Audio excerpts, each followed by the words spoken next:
ایک سردار کو اپنی شراب نوشی کی عادت سے نفرت ہو گئی اور وہ شراب کی بوتلیں توڑنے لگا۔ پہلی بوتل کو اٹھا کر پھینکا اور بولا، تیری وجہ سے میری نوکری گئی۔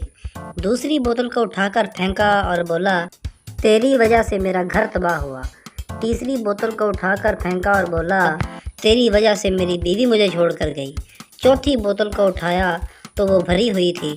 اس کو ایک سائیڈ پہ رکھا اور کہا، تو پیچھے ہو جا، تیرا کوئی قصور نہیں۔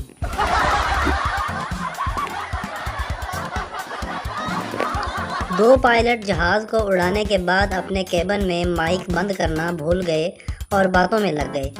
ایک پائلٹ نے دوسرے کو کہا، اب دیکھنا، میں کافی پینے کے بعد ایئر ہوسٹس کی چمی لوں گا۔ ایئر ہوسٹس جو کہ جہاز میں سواریوں کے پاس موجود تھی، اس نے سپیکر پر یہ بات سنی تو کیبن کی طرف مائک بند کرنے کے لیے بھاگی، سیٹ کے ساتھ ٹکرائی اور گر گئی۔ جہاز میں ایک پٹھان بیٹھا تھا، بولا، ارے پگلی آرام سے جاؤ، وہ پہلے کافی پیے گا۔ سونے سے پہلے ایک شوہر نے اپنی بیوی کو کہا، یار میں ایسے ہی تم سے لڑتا رہتا ہوں، حالانکہ تم تو بہت اچھی ہو۔ بیوی نے فوراً جواب دیا، آرام سے سو جاؤ، ٹینکی میں پانی نہیں ہے۔